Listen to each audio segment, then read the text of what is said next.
Welcome everybody to another Indiedev showcase here on the channel.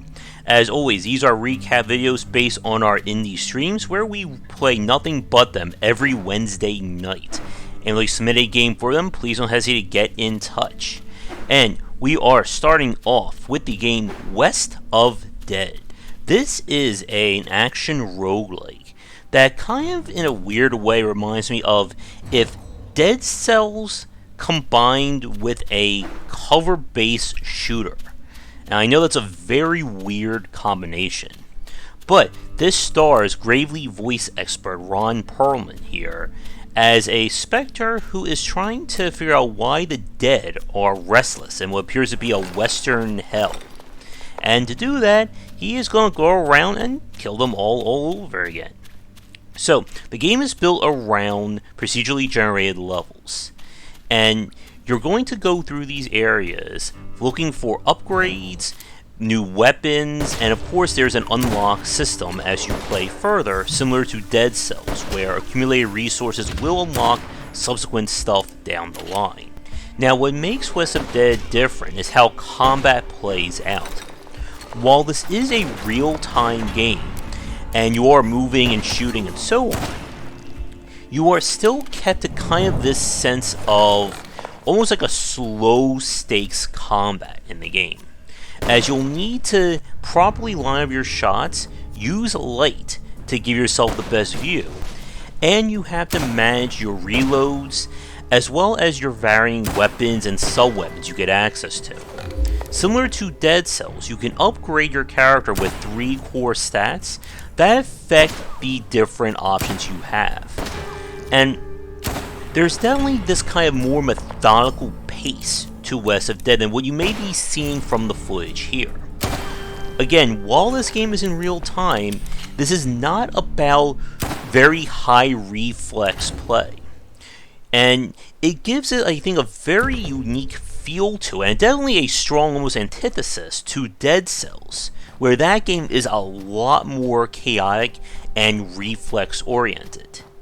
Now, the version that you're seeing on screen here, this is from a demo that was put out, and it was definitely lacking in terms of features, and I think some of the playtesting and bug fixes. We actually had the game soft lock on us later on in the demo, and there's a lot of running in between rooms, and I'm sure they must be thinking or implementing some kind of fast travel that you can go back to previous areas or different parts of the map. But with that said, from our time spent with West of Dead, I did really enjoy it. It has a great look to it, kind of the graphic novel line or graphic novel aesthetic. And again, if you're a fan of kind of like that more methodical combat that we normally see in turn-based games, but want a little bit more action to it, keep an eye out on this one when it gets released, I'm hoping later this year. And with that, we move on to something entirely different. This is Phalanx of Resistance. That was not easy for me to say. This is a real-time strategy game that, yeah, definitely in the complete opposite in terms of graphical aesthetics and presentation. This is a game that seems to be entirely focused on wave-based defenses. Each map is handmade, and you need to defend your base from very nondescript enemies. And also featuring some very annoying sound effects. Base is under attack. Including that lady there who does not stop saying that every probably 20 seconds. And unfortunately, in terms of gameplay, it is very basic. Because the maps are handmade and you only have limited resources and tech for each one, there is definitely a best plan or an optimal strategy for each play. And then even once you figure it out, you have to wait for all the waves to finish. And we spent, thank you lady, we spent about, I think like 40 minutes or an hour playing this game. And it was just pretty much just one of those slow moving train wrecks, I think, for the audience watching and hearing that lady say base is under attack, which she should be saying again any second now. I always like really interesting takes on real-time strategy games and the whole tower defense genre, and maybe this game gets better later in. Under attack. Thank you. But I don't think there is enough here, or at least enough at a first look, to motivate somebody to play it far enough to see that. You can see up there the varying towers and resources, but the base building is so limited that you really can't do anything. You're supposed to build these structures that expand your building radius, but they're so small, and the map is so constrained as is, that it doesn't really make sense to do that. And I'm going to fast forward. The footage should be fast forwarding here, and you're going to see not much is changing as we move forward in this game. And we basically hit the point where I just raised my hands up and said done, when the mission after this just basically has the only objective, play for 15 minutes and survive. And I was not spending any more time on it. Speaking of which, that's our segue into our next game. And that is Smash Ball.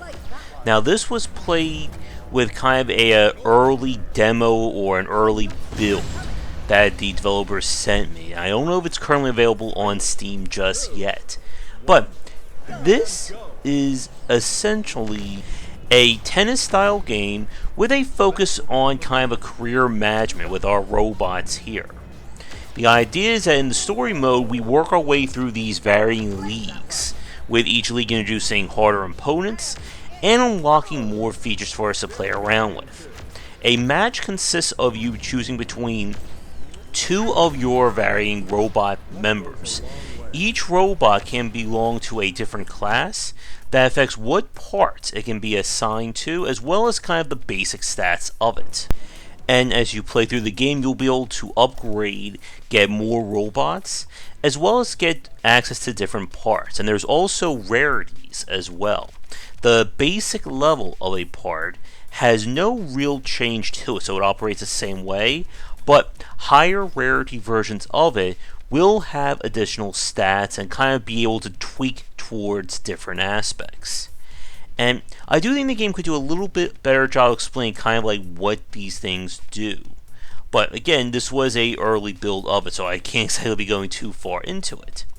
But what I do like about Smash Ball is I always enjoy these kinds of, create your own characters or create your own teammates with this kind of very light management sim. Again, for the version that we played, essentially the quote-unquote sim aspect is just go into each league, beat all the matches, move on to the next league. And of course the game is promoting that it will feature multiplayer, with players can go up against somebody else's team and see who will come out on top. From a design standpoint, the only thing that I feel is kind of lacking, or at least kind of could be improved upon in the more finished or completed version, is kind of the choices of the different robots or the classes themselves. Every class behaves the same way. You have a standard shot, you have kind of a lob shot, and you can equip kind of like special abilities that can be used during combat. Essentially, your way of winning is to either score more points than your opponent, or to hit them enough times that it causes their robots to break. And from what I was playing on stream, it didn't seem like there was anything greater to the game than that.